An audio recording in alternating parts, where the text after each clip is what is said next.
I wake up in the morning, the first thing I do is invest in myself and my health and my nutrition. I'm a much better druid. I have so much more mental clarity, and I'm sure there's some science probably to back this up, but I have much more mental clarity with what I'm doing for that rest of that particular day. I feel like I filled myself up, if you will, in a way, and now I can go do really, really good work. And it may not be for everybody that we have to do this. We don't have that time in the morning to do that. But at some point, I feel very strong that we've got to find a way to invest in ourselves. I think the physical health is such a neglected part of the profession, especially when we get older, and that's when we need it the most. Is really as we start to age, we really need to be exercising and getting our bodies putting it through that, because at the end of the day, when the job's done, I put my 30 years in, what do I have left? It's just this body. I don't want to be, sitting around and a shell of myself. I want to be active. I want to be able to give back to the community and my kids and grandkids someday. So that physical part is super, super helpful, not only in the moment of the day, but just the longevity of the career and the life. That's Jonathan Hall, a band director turned drill designer who I did some consultation sessions a few years ago. And during those conversations about drill design, we also talked about building a balanced life, using the concepts of the Apollonian life: strength, beauty, culture, balance, and structure. On this podcast, we talk about these concepts and how they've impacted our lives. When we try to expand ourselves and try to go into different domains that we're not comfortable with or that we don't think we can possibly do, we start doing it. That's when we start realizing, okay, for me it was like that Apollonian concept is doable. I just got to go and do it. And there's going to be barriers, it's going to be obstacles, it's going to be very, very tough to do, but I'm going to have to go, I'm going to keep pushing. And one day I'm going to fail. Like I'm not going to today, maybe the other day I wasn't as present as I should have been with my kids. I wasn't as patient with them as I should have been. But the trajectory is still going up. But I'm gonna have a little blip, right, every once in a while. But as long as but you're not supposed to be. You don't have to be perfect at it. Your kids don't care if one day you're a little grumpy dad, right? But they understand that overall, they know that you're there for them, you care for them, you're doing your best for them, and it's only as we're uncomfortable do we grow, right? Like that is, you have to be uncomfortable to push yourself into something that's uncomfortable. That's when you grow. Certainly that's the easiest symptom of that is the gym. It may hurt, but I like that hurt. I enjoy pushing myself and struggling. And maybe I don't quite make it that day, but I enjoy that process of challenging myself. Yeah, that would be the banner I would put. Love the process. You just got to love the process. If you only listen to one podcast this year, I hope it's this one. This could really change your life. We hope you'll consider taking the Apollonian journey. I mean, we're working in a world that is just, there's more ways for things to go wrong than there are for things to go right? And so we're constantly having to push against that. But I think about another Stoic quote is, be the rock in the ocean the waves crash against. Still be strong, even though things are crashing against you. You're still able to handle it all and still, stay that course. So where I'm at right now is I'm better than where I was before, but I'm not where I need to be. And so that sustaining mentality of getting there is the thing that continues to drive and will continue to drive me. And I would encourage anybody who's going on this, who wants to take that Apollonian journey, is just to know that it is exactly that. It's a journey, and it's the greatest journey I think you could probably be on. By the way, I love helping in this way, and I'd be happy to do a consultation session with you, talking about music arranging, drill design, show design, even just life coaching and life balance. Reach out to me at tim@marchingroundtable.com or go to my website and fill out the contact form at timhinton.com. Hope you enjoy this conversation. Hey everybody, this is Tim Hinton, the beast of the marching arts, and I'm talking to Jonathan Hall today. Jonathan, how are you? Hey buddy, how you doing, Tim? I haven't seen you in such a long time. You and I had a lot of conversations. Gosh, how long's it been? Probably, golly. I've known you for at least 5 or 6 years now, and right. But I think the last time we spoke was maybe a couple years ago. Yeah, so it's great. So you reached out to me and said hello, and things were going well for you and everything, and I was really happy to catch up with you. So before we get into all of that, how you introduce yourself to anybody that might be listening? How would you like to introduce yourself? I'm Jonathan Hall, and I'm a music educator right here in Florida. Very passionate drill designer as well. I'm also a doctoral student working on my DMA currently. Husband and a father and all those really good, nice things. Well, congrats on all that. You and I did a little bit of consultation with you about drill writing, sort of where our relationship really started. And it was so much fun to talk to you, and you would share some drills and I would give you some advice. And, I've been writing drill for such a long time, and you were a great student and really interested in a lot of things that we Right. talked about.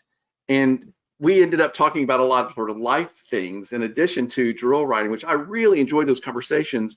And one of the things that came up was the Apollonian life, which was sort of a concept I shared with you. So you reached out to me recently and we're talking about everything going so well for you. So first off, congratulations for that. You look great. I'm glad that things are going well for you. So when you look back on that, how would you describe sort of those conversations we had? So I think in order to really dive into this, I have to sort of be back up just a little bit and give you a little background of sort of how we even got to that point, and then we can certainly move forward. I think really contextualizing the narrative makes it really makes everything make sense. So for the longest time, I was a high school band director, wore that cap, had an incredible band program. It was my dream program, right? It was a dream job. I had everything I wanted. 3 concert bands, marching band, 2 winter guards, indoor drum line, everything. All state students playing grade 6 literature.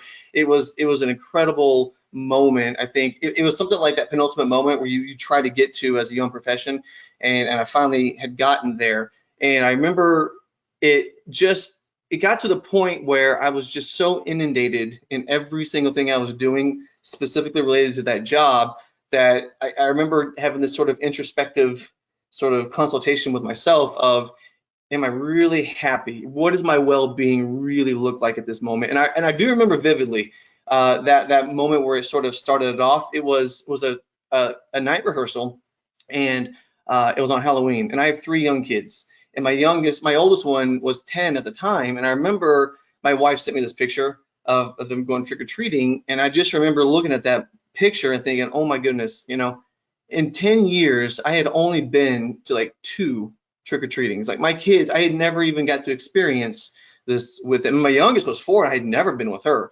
And it was one of those quake moments, like where the scales just fall off your eyes, but you start to have those sort of internal dialogues, those introspective conversations where you say, okay, is what I'm doing really balanced? I was taking this sort of personal inventory with myself for that, not in that specific moment, but as the days that followed. And I remember just thinking, I'm really missing out on all the things that I would purport to say, these are the values in my life. These are the things that I really, really, really value. All because I was really, really immersed into the job. And it's not a bad thing. Like I was doing good stuff. I was doing really good work. But it was just taking its toll on all the other areas. And so long story sort of truncated short, I ended up sort of stepping away from that role and just sort of reevaluating and trying to reconnect with those principles. And so like, just for example, those things would be, being a good father, being a good husband, health, nutrition, all those things. Like these things were just because I was so into what I was doing, so absorbed and obsessed. I was really not in a good place in terms of my mental health and my physical health. And I needed to take a break. And what's funny is, and this is where I'm getting to where you and I met, was that year afterwards, I took a job teaching online. Our district has a big online school, virtual program. I teach music for the online school. And that first year was actually the hardest year of my life because my identity was so wrapped up in being a high school band director. I didn't know who I was anymore. And even though I was trying to really reconnect and trying to reestablish myself as being, a father who's there and being a husband who helps around the house and all those things, this void was just missing, that career void. And then, so I started writing drill for other groups. I really had a passion for doing that.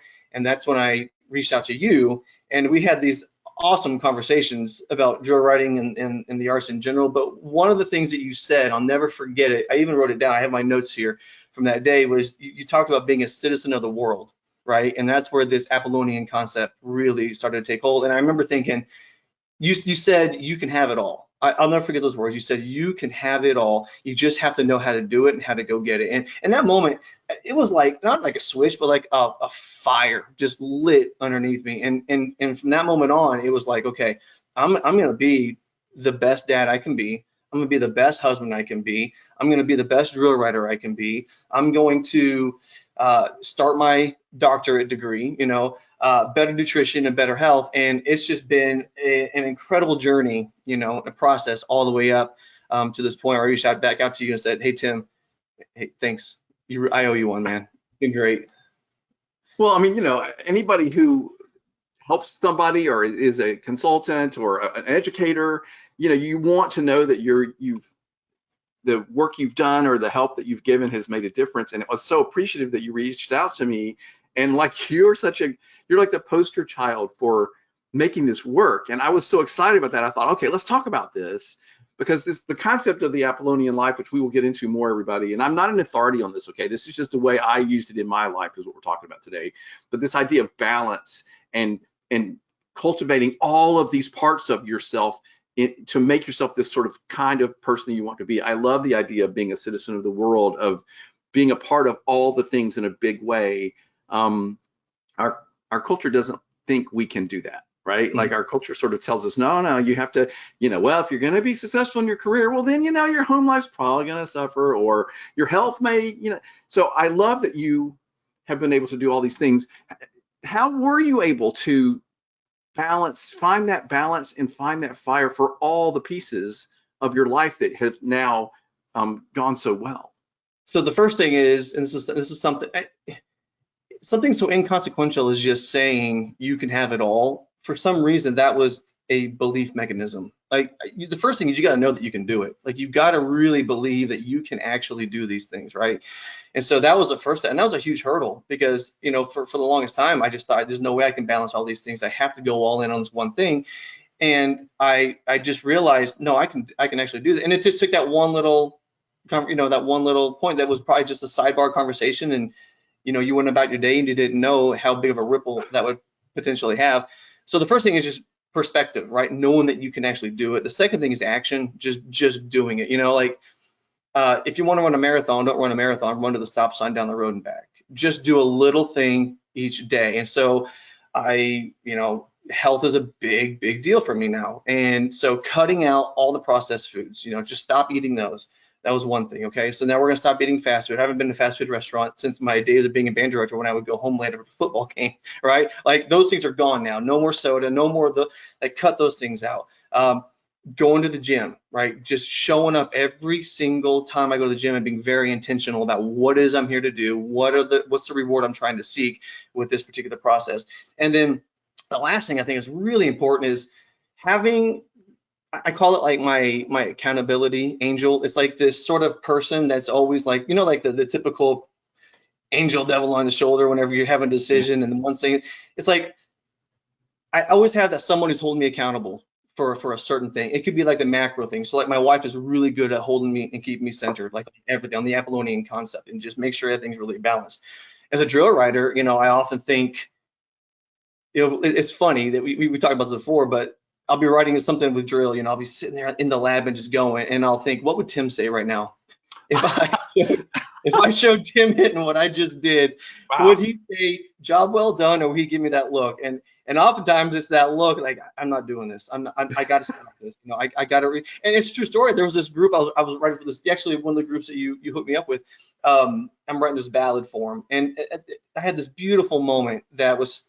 I started it, and then I got to the penultimate, like the vertical arrival moment, and it was like 64, 72 counts. But there were these 8 counts in between there where it just, I didn't like it. It just wasn't working for me. And I thought for a moment, no one's going to notice. I'm just going to let it go. The flow was really nice, but we had a hold there, and I just didn't like the way it looked. It sort of broke up that, thematic flow, and I just kept hearing your voice. Don't give that to them. You can fix this. You can fix this. And so I was going through. So for 3 days, I kid you not, for 3 days. Now, it wasn't just 3 straight days. I went on to another project to work on another band. I'd come back to it, work on that one, come back. I couldn't get it until finally I got it like that. I finally got it, and it just flowed so nicely. So having that accountability, having somebody who's, even if they're not, physically with you, like you hear their words in your head saying, no, do better, or that's exactly, keep going. So those are the big things on how I would say I progressed, in small steps to really reach that Apollonian concept and be fulfilled in all these little areas. Wow, I love hearing that, and of course, I'm so flattered that you would think of me, and that would be inspiring. Like that's just You have a so nice of presence. you to say. You have a Do what? presence, my man. Well, okay, that's very cool, and it's wonderful to reconnect with you. And I love how your life is blossoming, and to see people sort of coming to their own. That's just the most wonderful thing that we can all see for anybody we care about. Um, you had to relearn a lot of ideas and rethink a lot of things. You mentioned that your wife got on board. Was she immediately on board, or did you have to explain things to her? How did, because she's been an important part of supporting you and helping you make this happen for your life. So she works full time, and we homeschool our kids full time. So she's doing double, like we're just busy, crazy, crazy busy. And so when I decided to step back from the band directing world and be more at home, of course she was very welcoming to that. But my personality is not one to just sort of just work and live. I have to be doing projects. I want to better myself, going back to school, getting the doctorate, or taking on more clients, or being a better drill writer. So she's very supportive in that, but she's so good at sort of uh, tempering things down a little bit and just saying, let's keep the goal in mind, right? Let's keep the whole big picture in mind, because what happens is, I mean, when we do good work, like we're really into what we're doing, and sometimes we just have to dig in. Like you and I know this, we are so caught up right now in drill writing. It's August, right? And so we're just eyebrow deep into the writing process. It's a long, long, long day. But two things, she always reminds me to take a break. Hey, take a break. Let's go for a walk, drink some water, eat healthy. Let's go get some exercise. Then you can come back to it. I'm a much better drill writer when I do those things. And then the second thing is, what she's really good at is when this season, drill writing season, is over and we're on to the next months, we're intentionally filling that back up with the things that matter, with making sure that we're spending quality time with the kids, spending quality time with each other, doing all those things that we lost during those 3 months of drill writing. So being very intentional. She's like the intentional police. She just keeps everything in line in terms of bigger perspective, because I'm so good at being myopic and just keeping the head down. And we all are good designers and hard workers. That's what we do well at. Sometimes you need that person to tap you on the shoulder and sort of keep you, on course in terms of the macro Apollonian picture. Well, that's great. And I think having someone important in your life who will help you with that role and remind you that, that's right, key. Finding that person, even if it's just a friend, or not just a friend, but if it's a friend instead of a spouse or whatever, however that falls, a colleague, anybody, I think we all need that. You sort of said something in passing a minute ago that I want to back up to, just that you realized that when you ate correctly and when you went and got that exercise and took the time for those things, that then you did so much better work. I feel like this is something that it's very easy to lose. Band directors are terrible at this, I think, because as you said, you're just so immersed and there's so many demands, right? So knowing that, this hour that I'm going to stop and go to the gym is not lost time, but is an investment in doing better work. Do you want to speak to that part again? It's so true. So what I do, so not everybody's fitness goals are the same, So for me, my fitness goals are, when I'm not in drill writing mode, I tend to go 6 days a week. I do like a push-pull leg split. So it's 6 days a week and maybe like an hour or whatever per session. Well, now I'm doing every other day, but I'm training full body, right? And so I'm there for sometimes 2 to 3 hours every other day. And when I look at it on the calendar, that's a long, because you got to get there, you got to warm up, you got to get stretched, then you got to work out, then you got to leave, you got to come home, then you got to mix your protein shake, take your creatine, then you got to, all these. It's a 4 to 5 hour process, and that's a lot of time that I lost, when I could have been writing drill. But I have found that when I wake up in the morning, the first thing I do is invest in myself and my health and my nutrition. I'm a much better druid. I have so much more mental clarity, and I'm sure there's some science probably to back this up, but I have much more mental clarity with what I'm doing for that rest of that particular day. I feel like I filled myself up, if you will, in a way, and now I can go do really, really good work. And it may not be for everybody that we have to do this. We don't have that time in the morning to do that, but at some point, I feel very strong that we've got to find a way to invest in ourselves. I think the physical health is such a neglected part of the profession. especially as we get older. And that's when we need it the most, is really as we start to age, we really need to be exercising and getting our bodies, putting it through that, because at the end of the day, when the job's done, I put my 30 years in, what do I have left? It's just this body. I don't want to be, sitting around and a shell of myself. I want to be active. I want to be able to give back to the community and my kids and grandkids someday. So that physical part is super, super helpful, not only in the moment of the day, but just the longevity of the career and the life. Yeah, and when you are healthier and you have exercise and you feel good, I mean, it's not hard to imagine, oh, maybe I'm going to do better work, maybe I'm going to have better focus, and it's having all those pieces of your life is what you're describing. This is sort of that concept of the Apollonian life, is like all of the pieces are possible to do them all at a high level. The words that go with this. How do you do it? Because I know you're busy. Like, you're writing drill, you got the Phantom House, you got relations. Like, how have you balanced it? That's what I want to know. Because it's an ongoing struggle. I mean, it's an ongoing project, right? And I constantly am going to my husband and saying, okay, you got to help remind me to do this. If I get into a super stressful event, if we're having an event here, and I get so involved in trying to make it all exactly right, and I forget to drink water. It's ridiculous. So we have this now agreement where he's constantly reminding me, hey, have you drank any water lately? And I will go and drink, because for some reason that's one of the pieces that I lose, right? But I'm constantly having to. I think if you have the concepts in place, that even if you miss a little bit or you get a little bit off, you realize it. I feel like the one of the best things you could ever learn is to realize, to know yourself and how things work for you so well when you're really working well, to be able to identify, oh, that's off, right? Don't go 3 days and suddenly you're in this giant mess, but to go like, oh wow, I think I'm off here. What did I miss? Oh, I didn't stop and read today.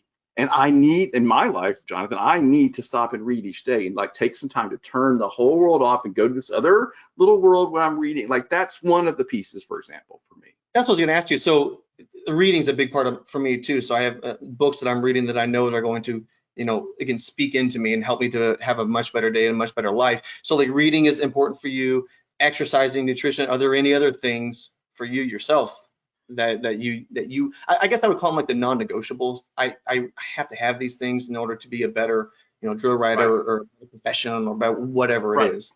Well, one of the concepts that we're really talking about here, this idea, when I first learned about the Apollonian life, we'll back up and talk about that in a minute, but like, the idea of it to me is you can do all the stuff, but it all needs to be balanced, right? And so this is sort of the idea. So when I realized, okay, I do need to get that 8 hours of sleep, and I do need to eat healthy most of the time. Doesn't mean I don't ever have a pizza, but it means that rarely do I have a pizza, right? And then I need to go to the gym or do my martial arts or do my stretching. Like, there's just things that have to happen for me to feel right. I have this new nasal, like I do this Novage nasal sinus clean out thing. That's become part of my day because I was having all these sinus issues.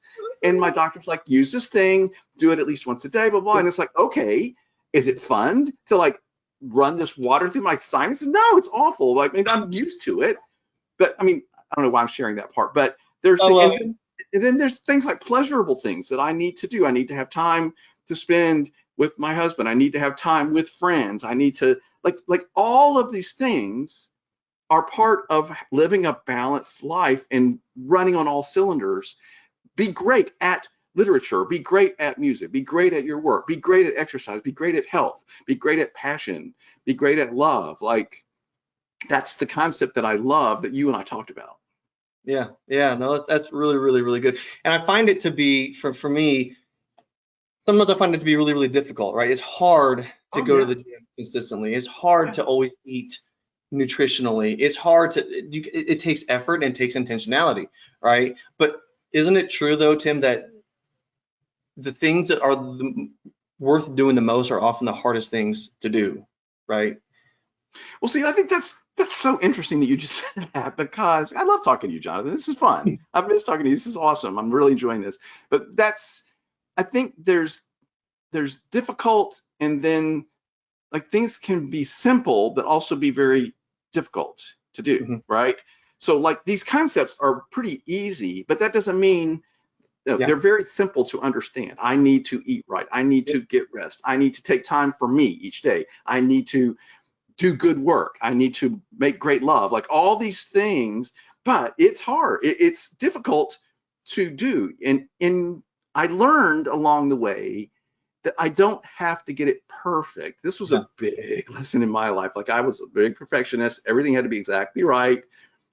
When I finally realized what I needed to do was do my best each day at all times, right? So there's days when I'm dragging and I'm not doing well, and I'm like, okay, but I'm still doing the best I can right now, right? Rather than beating myself up for not necessarily being where I want to be. Oh man, I'm just not lifting as heavy as I usually do today, but I'm at the gym and I'm doing the best I can today. When you look at the big picture over time, that's what we're talking about, right? It's something you aspire to, and you don't have to get it right every moment of every day, but it's like the big picture. I want to have these things, and I'm going to live with this intentionality. Yep, absolutely. Which is the word you used. Yep, absolutely. So I think about, like, for me, so like going to the gym, like I guess these things are done when I talk about difficultness or the difficulty of it. Sometimes they're not always so direct. So like, for example, although it's easy to maybe it's easy for me to get to the gym that day, but if I'm doing this particular exercise and I know I need to be taking that rep almost close to failure as I can, sometimes I'll cut it short. Like, okay, I did the difficult thing. I tackled that one thing of getting to the gym, okay? And now I'm repping this out, and I did 5 reps. Well, that's easy. I can be done. I really need to be going for 6, 7, 8, because in those moments, that's when you really start to stretch yourself. You really start to build. This is just a physiological fact, but I think this is also a fact, sort of in the normative sphere. When we try to expand ourselves and try to go into different domains that we're not comfortable with or that we don't think we can possibly do, we start doing it. That's when we start realizing, okay, for me it was like that Apollonian concept is doable. I just got to go and do it. And there's going to be barriers. It's going to be obstacles. It's going to be very, very tough to do. But I'm gonna have to go. I'm gonna keep pushing, and one day I'm gonna fail. Like I'm not gonna today. Maybe the other day I wasn't as present as I should have been with my kids. I wasn't as patient with them as I should have been. But the trajectory is still going up. But I'm gonna have a little blip, right, every once in a while. But as long as but you're not supposed to be. You don't have to be perfect at it. Your kids don't care if one day you're a little grumpy dad, right? But they understand that overall they know that you're there for them, you care for them, you're doing your best for them. And it's only as we're uncomfortable do we grow, right? Like that is, you have to be uncomfortable to push yourself into something that's uncomfortable. That's when you grow. Certainly that's the easiest symptom of that is the gym. It may hurt, but I like that hurt. I enjoy pushing myself and struggling, and maybe I don't quite make it that day, but I enjoy that process of challenging myself. Yeah, that would be the banner I would put. Love the process. You just got to love the process. Yeah, because all of it, in all these areas that we're trying to expand and grow and do better at and be fantastic at, right? We want to just exude all of these things and all the different parts of life that we can be. Like, so now that you're healthier and you have more muscle and you're feeling good in your body, like, don't you really enjoy that? Like, don't you have fun being in this body that's muscular and strong and healthy and feel how you feel going through the world? It definitely gives you more confidence, right? You definitely feel better, and confidence not in a way where it's condescending confidence. It's more of a fulfilled, like, I have pushed myself to such extremes in some areas. I know that I can use that sort of mentality to get through this other particular obstacle that's in front of me, right? So you have that sort of fulfilling confidence for sure. And I just, there's so much of a physical part of it. Like when I'm, I'll just bring it back to drill riding. You're just sitting for hours on end, and in the back of your mind that this is not healthy for you, right? You got to do it, but it's not healthy for you. But if I know that I put my time in already for the day, or I'm about to go put my time in, it just gets me through it. I'm able to write. I'm able to sit there and take that extra bit of time to get it right. Yeah, I had this thing going this summer for some reason when I was sitting writing drill. Like, you know how it is. Like, you get so immersed that suddenly 2 hours have gone by, but you're thinking about all those details for the next 20 moves and how am I going to keep Susie Guard person in the right place? Like, it's so complicated, right? Yeah. So I called it the numb butt thing. Like I would suddenly realize that my butt was numb, and that never happens to me normally. because I get up and move and I stop and I like, but when some reason I can go down this drill writing thing where I'm just sucked into it. And that's what I would literally like, oh wow, my butt is numb. I've got to stop and get up and walk around and do some stretching. And like if this was, some people, by the way, everybody, you can just set timers if you need to, like every 30 minutes or something, like get up and do some stretching or whatever. But you're right. If I know that I have had the confidence and the grit and the discipline to build my body and work out in the gym and get stronger, that applies to everything, right? It applies, well, you know what, then I do have the discipline to eat better, and I do have the discipline to make sure I control my own schedule so that I can do the things I need to do with my family and for myself and with my work. Like it's what I keep thinking about when we're talking about this is drill writers are terrible at this, Jonathan. Like there's how many posts are on there on Facebook every summer about I only slept 3 hours last night and it's just complete agony and I feel terrible and I don't have any, and I'm just thinking like, oh, I wish they would all. This is why I wanted to talk to you, because you can have this Apollonian life, have this balanced, great, do it all sort of thing, and you're going to do better. Yes. You're not going to be dragging your butt around trying to, because gosh, if you feel like that, you're not writing good drill. Yeah. It's so true. I mean, how many times, you can speak to this. I know you know this, but you'll sit and you'll stare at a problem for what seems like hours on end. Had you just gotten up, walked away from it, went to the gym, got a good exercise in, come back, I can't tell you how many times I have solved that problem while bench pressing. Like I have solved the problem walking over to the T-bar row. I have solved that problem. Just, oh my gosh, I got to get, just move the contrast to the front, right? Move them here, do this, do whatever. Exactly. I just solved that problem. And now I'm multitasking, right? I'm actually moving forward in my profession. I'm getting the day done. I'm also exercising, getting better. Because again, if you just stay right here in this one zone, you're missing out on something that could trigger something back here that goes, no, you have the secret. You just have to unlock it and do it this way. Well, yeah. And the thing is, one of the concepts that we've been talking about is it all interacts, right? If I'm reading that book or I'm going to that ballet or I'm seeing that art exhibit or I'm going to a sports thing or I'm watching the Olympics or watching a movie that really moves me, like all of this is part of who I am and builds who I am and contributes to who I am and makes me a better person. You have to be a citizen of the world, go out there, do all these things, interact with the world, see all the great movies, see all the great ballets, go to theater. Like if you do all of this stuff and you take your people and you take them to it, to let your kids see what does the ballet look like, let's go to an art museum. Like it can be exciting to be in the world and in the midst of all the great art and beauty and joy that people have brought to it. Isn't that how great art gets promoted and flourishes, right? So when you think about some of the best designers in our field, they're not just staying siloed into the marching arts, right? They're incorporating all of those extra entities, and then that has made the arts and the marching arts in particular really flourish over the last 2 decades or so. It has just taken off in a way that we, if we were sitting in the 90s or the 80s, it's just not something we would ever imagine. But because people have gone out and done the extra work and built this synthesis, right? And now we have this just booming, beautiful art in the marching arts because of that. And you're right, it's just because we go out and we become citizens of other areas.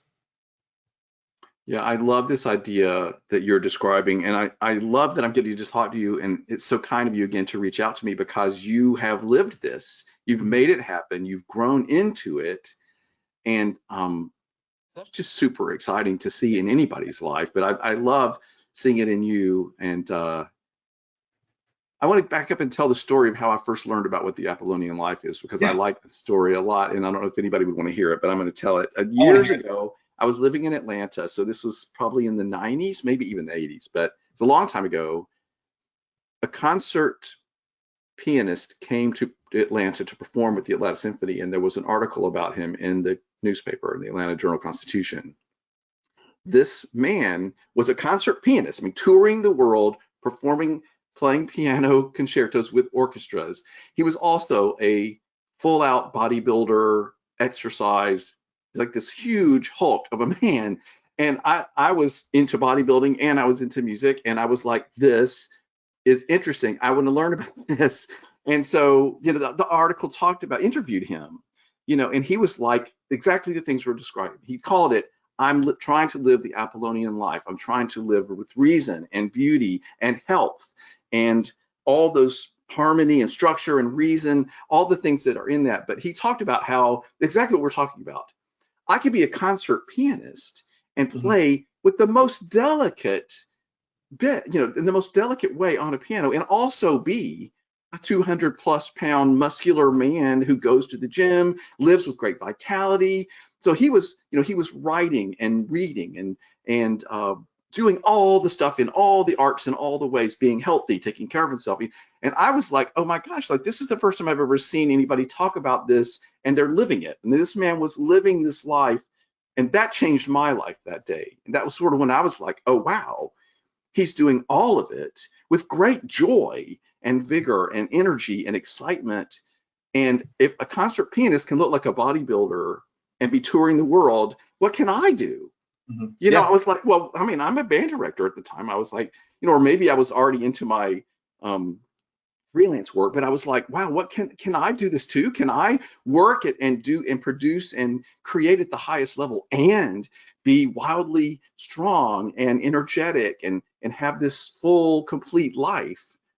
That was incredibly inspiring to me. So I shared part of that concept with you, and now you've taken it and run with it. I don't know if I told you that story. No, you did. I remember that story. And I think for me, the most fascinating part of that entire story is that little space in between what you observed that night or through that article, that pianist and the bodybuilder who was having joy, and then the next step, right? And in that space right there is Viktor Frankl calls it the last great human freedom, the freedom to choose, right? To make that choice that I'm going to do this. I can actually do this. I think most people, and we brought up band directors for the most part, because I think this is where it was for me personally, but I think a lot of us, we just get so caught up in the evening rehearsals and the Friday night football games and the Saturday competitions. And I mean, all this stuff, it just takes so much out of us that there's still, I still think there's that little bit of space in there that we can say, okay, we can do this. I can do this. I can actually do these things. I can eat healthier. I can exercise. I can be a better spouse or a better partner. I can be a better parent. That space is important. And then the next thing is that step, just taking that step of action and going out and doing it. Because admittedly, probably after you read that article or you saw how that man was living, the next thing was, after you made that choice, I can do this, was to do it. Right. So do you remember, I don't remember back that long, but do you remember actually, what was it like to actually start doing that? Well, I think you talked about this fire that you felt that was sort of lit in you. And I feel like that's part of what it was for me, was just the idea of, seeing someone. This is why you're important, Jonathan, because you are an example, right? Like people that you meet that know you see you doing this, right? They're like, look at him, he's getting healthier, he has more energy, he's happier, he's producing better work, he's a better father, he's better in all these ways.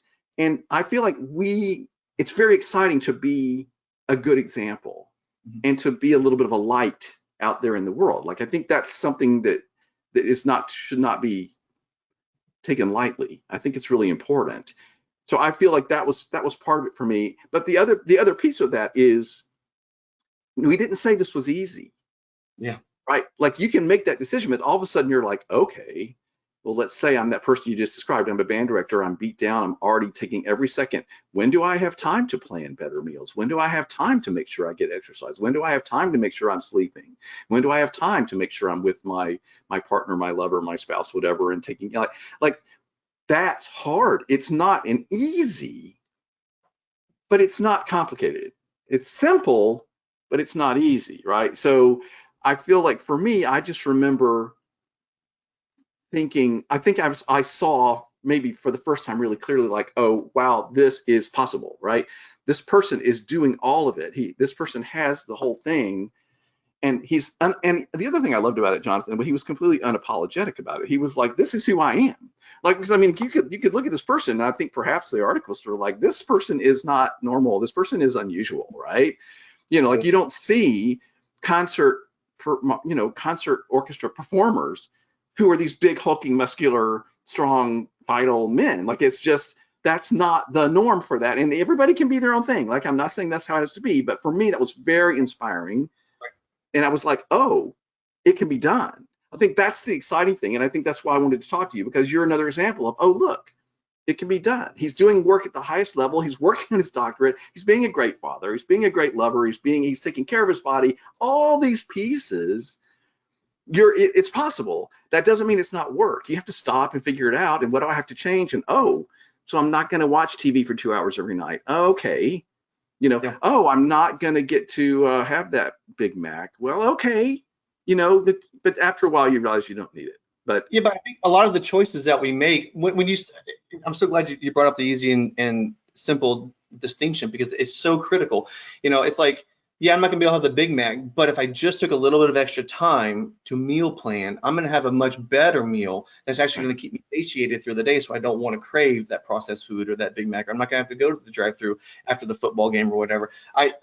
You just take these little steps, and those things aggregate over time. Yeah. And those things, and then you start to see that, you have a little bit of a pocket of time to actually now fill it with this, or you have more energy. Now I can actually, I have more vitality to actually give to this other area that's being neglected. I can tell you how many times, and band directors know this. I mean, we on the drive home, we're just exhausted from the long day. You're just so beat down. And then for me, I would get home and my kids would get like 5% of what's left of me. And that wasn't fair to them. It wasn't fair to my wife, who had been with them the entire day, right? So I need to make better choices. And I think a lot of that can be nutrition. It can be going to bed just a little bit earlier. It can even be like, I would go days without even lunch. I wouldn't even eat. I would just be so busy. That task, it can wait. I need to eat my lunch. I need to eat healthy. I need that energy to get through the day. And then when I get home, I need to have the energy. And so all these little bitty, little decisions, again, they aggregate. Flourishing is a process. Well-being is realized in small steps, but it's no small thing. Yeah, and the thing I love about it too is, once everybody trusts us on this, okay, because we both experienced this. Once you get in those new habits and you take the time and you struggle to implement those into your life and you figure it out, then you realize, oh, when I did take the time to buy the right stuff to have a healthy meal, and then when I eat that healthy meal, then you know what? I feel better. I have more energy. I'm less tired in the afternoon. I can do better work. Like, it all builds on itself. And that's sort of the idea in my mind, again, of the Apollonian life, is the idea of balancing all of it, from smart, beautiful, bold, like the God of light, right? So I'm trying to have light in all the areas of my life. And when you realize that you can do all of those things, and that all of them combine to create this big, beautiful, strong thing, that was really exciting to me. Yeah, absolutely. And one of the other things that I think, and I definitely want to hear your perspective on this, it's for me, I found it easier to be present in every moment. Every moment meant more to me when I knew I had a really good, strong balance on everything. I wasn't constantly looking over, this moment's shoulder for the future, the next thing, or I'm not looking behind me, what's going to come sneak up behind me and get what task. I feel a much more presence about myself, and I'm able to then be with my kids. I'm not answering emails and text messages from parents and from administrators or whatever. I was able to lock those things out, right, and just be with the people I need to be with at that moment. And the same thing when I'm at work, when I'm in ensemble rehearsal, I am really in this moment right now, because I have had the ability to say no to certain things leading up to it, or I've taken care of the checklist of things that need to be done in order to actualize that moment and live it to its absolute fullest. So, I mean, I'm curious to know more about, we talked about this before, but like for you, what does it mean to be present, and how do you achieve that ability to be in that moment and live presently? Well, good for you for describing that. I just love that you just said that. And I would say that is that ability to be present at your fullest, at your best. That is the gift of the work that comes from the work that you did to build this balanced Apollonian life, right? When you create this balance you're running on all cylinders in all the ways, right? you're healthy, you're getting rest, you're taking care of yourself, you're being a great dad, you're being a great lover, you're being a great husband, you're taking care of your work, you're creating at a really high level, you're bringing beauty to the world, you're balancing all the pieces of your life that you possibly can. The gift is that you're balanced. There's this circle of beauty and strong pieces of your life all around you, and that centers you in this place.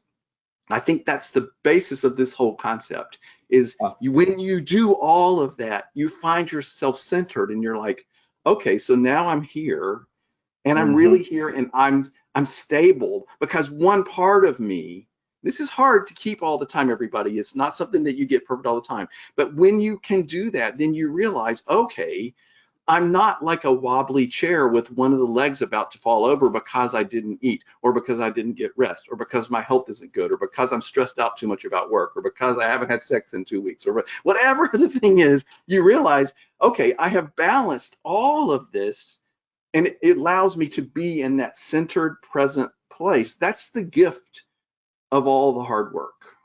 Yeah. And I always teach my students. I remember when I would do like visual rehearsals or just rehearsals in general, and this purely for marching band, I'd always say to them, you know, before the 8 clicks off the Met would kick in, personal inventory, right? Take a personal inventory of yourself. Check your posture. Check your, check everything. It's just a mental quickness, right? You just run through real quick, 8 off the Met, and then we go. But yeah, I know I would think to myself, take a personal inventory in any moment. Am I fully present right now? I'm not. Why am I not present right now? This thing is nagging me. Why is this thing nagging me? Like, what is causing this thing to not allow me to be present in this moment? And that moment doesn't always have to be in this,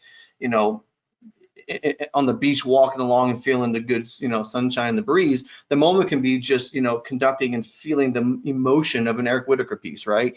And when I'm not in that moment right now, something's pulling me away from it. I can't.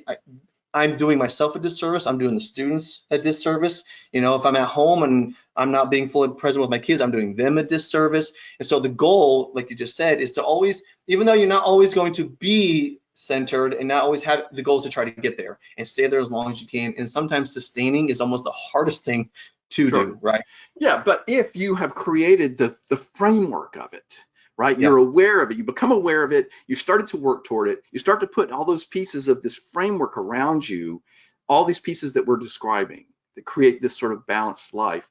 Then that's the nice part, is you become aware. Okay, because what you just described is like, this is a huge thing. I remember the day when I became aware of things and I realized, okay, this is a huge step forward for me, because it's not like I'm just floundering around in this emotional mess, but I'm like, oh, I'm aware that, or I would say, I'm doing that thing I do, and I'm aware of it. And that was huge for me. So what I think you're describing is, okay, I'm aware that I'm not fully balanced. And even then, now I have the tools to say, I can even identify what's throwing me a little off here. And then I think your life is constantly a matter of, okay, let me go over here and take care of that and pull this back in and come back in. And then, okay, I'm over, and you're constantly going to be checking in, adjusting this. There's going to be a night you can't get to sleep. There's going to be a day you miss the gym. But if you have the framework to constantly pull yourself back into that center, you're living in the center of this balanced idea, it allows you to live happy and healthy and there's this I've been reading a lot of Stoic philosophy. I just love Stoicism. It's one of my favorite things, and I use Stoicism as a way to help achieve that Apollonian life. And one of the Stoics, Seneca, in his book, I think it's on the Shortness of Life, he talks about this beautiful quote, and I won't silver tongue it nearly as good as he does, but something along the lines of, a ship that doesn't know which harbor it's sailing to, no wind is favorable, right? In other words, if you don't know which harbor you're going to, you're just going to be at the whim of the winds, and you're going to be all over. And then pretty soon you have drifted so far away from your destination, if you even had one in the first place, that it's so difficult to get back to it. But you're talking about this framework, right? This Apollonian framework. If you understand the Apollonian framework and where your destination is, you're going to get derailed, but you're going to get right back onto it, or at least know the direction that you're going. I kind of think of it like in terms of this continuum that opens up. So if I think about, I like to visually map things out. It just helps me. I think about, like, what's my goal, and the other end of that is the furthest thing away from the goal. It's the opposite of whatever that goal. So if it's to get healthy, it's like unhealthy, right?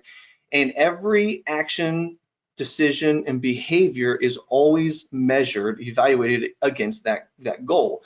And I have to say to myself, evaluate, is this going to get me closer to the goal, or is it going to pull me away from the goal? And that really helps me make that choice. It doesn't make maybe it's a hard choice still. It could be a difficult choice, but at least I have some sort of parameter, some sort of framework, right, to work within in order to have that sort of conversation to figure out, is this worth doing? You know, Marcus Aurelius is another of the great Stoics. He was a Roman emperor, and he would always, the sort of heuristic he would always run through his mind is this essential, right? Is this actually going to take away from my Apollonian concept, or is this going to derail me or pull me away from it? And sometimes, even if it pulls you away just a little bit, you're at least you're strong enough and fortified in what your values are to get back onto it. So I just love that visual representation of what Seneca said with the port. You know, if you don't know what port you're sailing, what wind is good for you, right? And then this idea of this open continuum of measuring and weighing and evaluating every choice, action, behavior with respect to that particular goal. And what you're talking about is just an awareness. You've thought about it. You know what you want. You're clear of where you want to go. You're clear of the parameter of all the pieces. And then that allows you to move in a direction. And unfortunately, Jonathan, I feel like a lot of citizens around us in the world don't understand these concepts at all. I feel like they're completely rudderless, and they are just sort of, what is life going to do to me today? Yeah. You know, and so, and I like I said, many times I don't get this right, and I have times when I'm off and I have to figure out, okay, I got to swing this back in. And sometimes it's not a 10-minute thing, sometimes it's a 3-day thing. But overall, I'm aware of it, and I try to know where I'm headed. But I feel like a lot of people feel like they're at the mercy of, you know, well, what's today going to do to me, as opposed to, okay, how I'm prepared to go into this day, and I have the construction, the framework in place to help me navigate when life wants to throw me off in a little bit. Isn't that I think the perfect analogy, one of the perfect analogies, is using drill writing, right? And putting together a show. Like, if you know the penultimate moment, if you understand the arc of the production and where you're going and where this whole thing is leading to, it tends to make those decisions a little, I mean, at the end of the day, we're moving dots around. It makes those a little, it should inform, right? It ought to inform those decisions, because every little micro decision is an aggregate that leads to that ultimate sort of moment, you know, whether it's in a particular movement or it's the entire arc of the show, just in general. I tend to think, for me, fitness and show design are always allegorical. I always try to think of those two concepts with respect to, you know, life writ large. Yeah, absolutely. I mean, it all sort of all fits together in the same, once you start to realize, okay, it all makes sense together. You know, all the pieces of it that I'm trying to put together into this balanced life where I am artistic and physical and emotional and, right, you know, all the pieces of it, but having the intention and being aware of it. And drill writing is, of course, a great example of that, because you have to plan and think so far in advance, and you are aware of how everything influences where you're headed, yes, and where you're trying to get.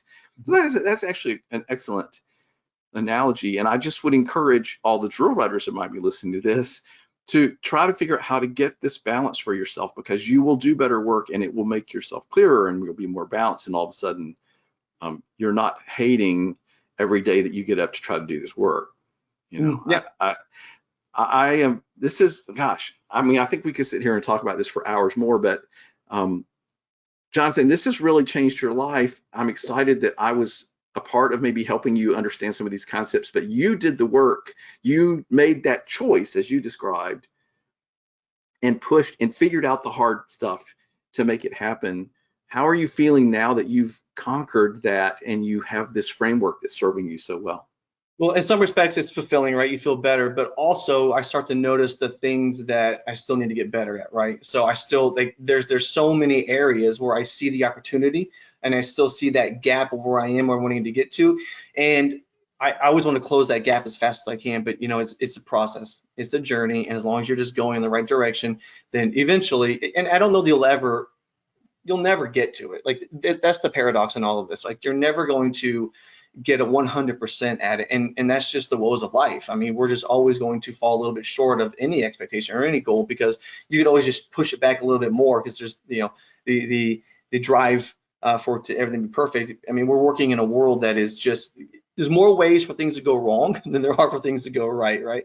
And so we're constantly having to push against that. But I think about another Stoic quote is, be the rock in the ocean the waves crash against. Still be strong, even though things are crashing against you. You're still able to handle it all and still, stay that course. So where I am at right now is I'm better than where I was before, but I'm not where I need to be. And so that sustaining mentality of getting there is the thing that continues to drive and will continue to drive me. And I would encourage anybody who's going on this, who wants to take that Apollonian journey, is just to know that it is exactly that. It's a journey, and it's the greatest journey I think you could probably be on. Well, it's fantastic. I love that. One of the great gifts of life also is there's always a new desire. There's always a new idea. There's always a new creative thing that comes to you, so that you constantly are going to grow. And you're never going to stop having the next thing that you can do, and the next way that you can improve, and the next way that you can grow. Otherwise, I mean, how awful would it be if you got there and then you just were there? That's not how it works. So I love that you've been on this journey. Again, thank you for sharing with me, the note saying that our conversations made a difference, and thank you for stopping to have this conversation and sharing it with other people.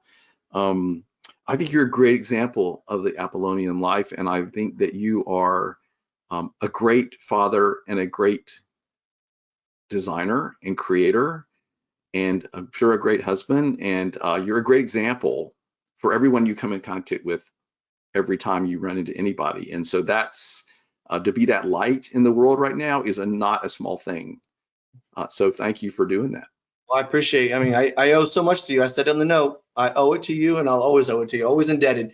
I appreciate you and what you do for the marching arts community. We all owe you so much, because you're the wonderful life you've lived and the wisdom you've imparted upon all of us in many areas, Tim. Oh, that's so kind of you to say that. It's been a joy to be able to share this work. And, like all of us educators know, if at any point you find out that you've actually made an impact on somebody in a really positive way, it's always a great gift to get that information. So thanks for having the conversation. Yep, no problem. Thanks, Tim.